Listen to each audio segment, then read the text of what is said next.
आसमान बिल्डर्स के प्लेटफॉर्म से हमेशा आपको फ़ायदे की बातें और आपकी बचत की बातें आपको मिलती हैं। यहाँ पर आपको एक बेड वॉल के ऊपर आपको गाइड करने जा रहा हूँ, कुछ पॉइंट्स होते हैं जिसका बड़ा ख्याल रखना पड़ता है। ये तो एक रिनोवेशन प्रोजेक्ट है, दोनों सूरत हाल में बता रहा हूँ। ज़्यादातर ये होता है कि आपका घर बना होता है, आप तैयार घर खरीदते हैं या पुराना कोई ख़रीदते हैं, उसको नया करना चाहते हैं या अपने पुराने घर को ही नया करना चाहते हैं। उसके अंदर क्या होता है, आपके पॉइंट्स मिसिंग होते हैं पुराने तौर तरीके के साथ। सिंपल एक शीट ये आगे, नीचे कुछ लाइट प्लग आगे, कुछ आपके उस तरफ आगे और ख़त्म।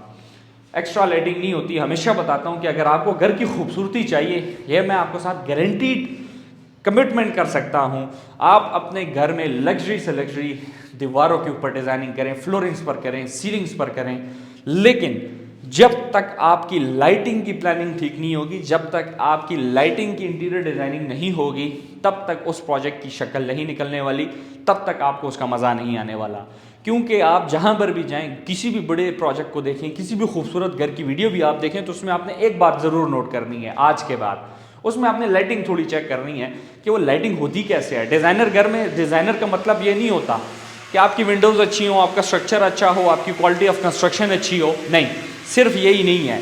इसके साथ साथ इंटीरियर डिज़ाइनिंग में बहुत सी चीज़ें आती है जिसका आपने बड़ा ख्याल रखना होता है। उसमें से एक ये है, अब यहाँ पर जब ये प्रोजेक्ट हमने स्टार्ट किया तो पहले आपने या हमने क्या करना होता है, क्लाइंट से डिटेल्स लेनी होती हैं फर्निशिंग की भी। ये बेड वॉल है, बेड के लिए डिज़ाइन हो रही है।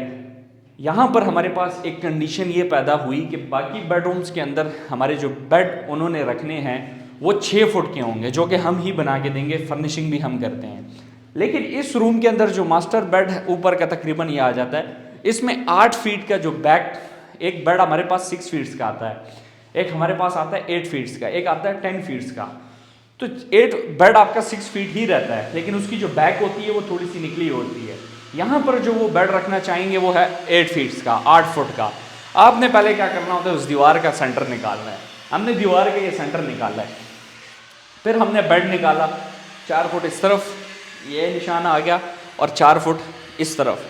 तो अभी इसमें आप ये बात नोट करें कि अगर मैं क्लाइंट से पैसा लेकर, हमारी कंपनी उसको डिटेल्स देकर, एंड पर जब वो हम आकर यहाँ पर बेड रखेंगे और फिर मैं भी उसको ऐसे देखूँ और मालिक भी देखे, तो क्या ये मायूसी नहीं होगी?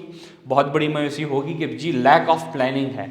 यहाँ पर यही चीज़ मेन होती है प्रोजेक्ट्स में, प्लानिंग, हर चीज़ का ख्याल रखना। मैं जब कहता हूँ कि हम एक पूरी छोटी डीप डिटेल में जाते हैं, इसका मतलब हम जाते हैं, हम इवन कटिंग एक छोटी चीज़ है उसके पीछे भी जाएंगे, हम ये शीट छोटी चीज़, हम इसको भी देखते हैं कि कल के नज़र से ये इस्तेमाल होगी नहीं होगी, ईजी टू रिपेयर है, मेंटेनेंस इसकी किस तरह है। तो अब 8 फुट का बेड वो रख रहे हैं, तो उनका बेड तो यहाँ तक आ रहा है, बटन कहाँ गए? ज़ाहिर सी बात है, अब इसको चेंज करना पड़ेगा। इन शीट्स को, इन पूरे पॉइंट्स को हम इस तरफ शिफ्ट करेंगे। अब एक और सवाल यहाँ पर मेरा आपसे है, हमेशा बेड वॉल्स के अंदर जब आप एक खूबसूरत घर डिज़ाइन कर रहे होते हैं, अब हर कमरे में खूबसूरत लाइटिंग है, खूबसूरत डेकोर है, डिज़ाइनिंग अच्छी हुई है, एक कमरे में आपकी डिज़ाइनिंग नहीं मीट कर रही हो, प्लानिंग आपकी ठीक ना जा रही हो, तो आपके घर के डिज़ाइन करने का कोई फ़ायदा ही नहीं है। हर जगह को उस जगह, उस साइज़, उस डिज़ाइन के हिसाब से उसकी प्लानिंग करनी पड़ती है। अब यहाँ पर क्या प्लान है, साइड टेबल्स के ऊपर आपके पॉइंट्स आते हैं, लाइट्स के, स्विच के आते हैं, यहाँ पर इन्होंने दिए हुए नीचे, मैं नीचे नहीं रिकमेंड करता। उसकी एक वजह यह है कि जब आप यहाँ पर साइड टेबल रखते हैं, जब आप कोई भी स्विच लगाएंगे तो पहले तो आपको साइड टेबल कभी इधर करना पड़ेगा और कभी इधर करना पड़ेगा, एक बात। दूसरी बात, उसमें आपका जो अडॉप्टर होता है, आपके जो तार होती है वो बड़ी टच होके साइड टेबल आप उसको पीछे कर देते हैं, आपकी तार ख़राब हो रही होती है, वो बहुत टाइट लगी होती है आपको, यानी कि ईजी नहीं होता इसको यूज़ करना। हम लगाते हैं साइड टेबल के बिल्कुल ऊपर, ठीक है, ऊपर लगाते हैं। फिर उसके ऊपर आता है आपका पॉइंट लाइट का, लैंप का। एक होता है आप साइड टेबल के ऊपर लैंप रखते हैं, एक होता है दीवार में वॉल माउंटेड लैंप्स आते हैं जो कि खूबसूरत भी हैं और वो यहीं से ऑन एंड ऑफ होंगे। मैंने बहुत से प्रोजेक्ट्स में देखा कि मेन जो आपके कमरे की शीट होती है वहाँ से कंट्रोल हो रहे हैं, ये गलती है। आपके साइड टेबल की लाइट्स हर साइड टेबल पे पॉइंट होना चाहिए, यहाँ से ऑन ऑफ, वो वाली वहाँ से ऑन ऑफ। लेकिन यहाँ पर मेरा आपसे सवाल है कि 8 फुट बेड तो ये आ गया, लाइट कहाँ लगेगी? लाइट तो साइड टेबल के पास लगती है। लेकिन यहाँ पर मैं एक और बात आपको बता दूँ, बेड का जो बैक है, जो हेड है, वो 8 फुट है, बेड तो आपका 6 फीट्स है। तो साइड टेबल तो आपकी यहाँ पर नहीं आएगी, साइड टेबल तो आपकी यहाँ आ रही है, क्योंकि 6 फुट बेड है तो फुट इस तरफ निकला हुआ है, फुट उस तरफ निकला होता है बैक। तो साइड टेबल आधी आपकी इधर आ रही होती है, आधी इधर। हमारे पास ये जगह है, लेकिन मेरे हिसाब से ये जगह ठीक नहीं है।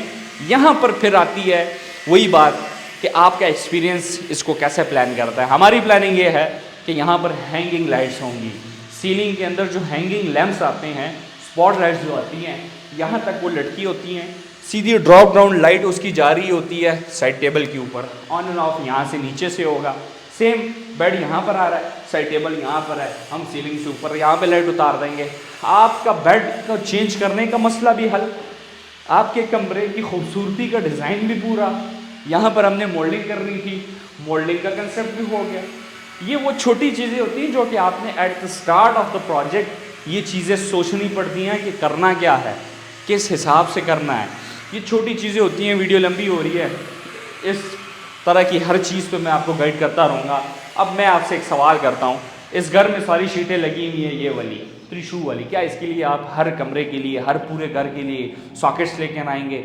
क्योंकि इसके अंदर तो त्रिशू लगना है।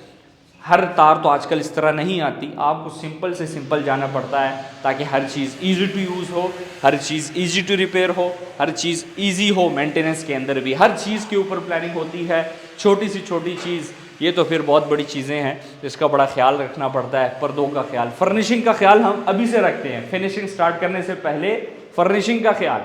नीचे अब टीवी लाउंज के अंदर हमने जो फर्नीचर लेआउट किया है, एल शेप सोफ़ा टीवी के सामने लगेगा, वीडियो वॉल के सामने। वहाँ पर सीलिंग में जो लाइटिंग है उसके लिए अलग प्लानिंग होती है कि आपकी रोशनी आपके सोफ़े पे नहीं पड़नी चाहिए, या पीछे हो या आगे हो, और उसमें भी ऐसी लाइट आपने यूज़ करनी होती है जो एडजस्टेबल हो, आप हाथ से उसको घुमा सकते हैं। एसएमडी लाइट नहीं घुमा सकते, कोब लाइट आजकल आती हैं एडजस्टेबल, उसमें आपको रोशनी इस तरफ चाहिए, लाइट यहाँ लगी होगी, रोशनी आप उसको इस तरफ टिल्ट कर दें, इस तरफ रोशनी देगा। आपको इस तरफ चाहिए, इस तरफ हो जाएगी, उस तरफ चाहिए, जिस तरफ आपकी मर्जी 360 डिग्री रोटेट करता है। ये वो चीज़ें होती हैं जो कि प्लानिंग में आपने ज़रूर कंसिडर करनी होती है। वीडियो लंबी हो रही है, उम्मीद है आपको समझ भी आ रही होगी और हमारी वीडियोस आप एंजॉय भी कर रहे होंगे। हमारी सर्विसेज पंजाब और खैबर पख्तूनख्वा में कोई भी काम करवाना हुआ, नक्शे से लेकर चाबी तक, हमारी टीम आपको उसमें इंशाल्लाह असिस्ट करेगी। हमसे रब्ता करने के लिए कैप्शन में भी नंबर मौजूद है और बायो में भी हमारा नंबर मौजूद है। बहुत शुक्रिया, अपना ख्याल रखिएगा।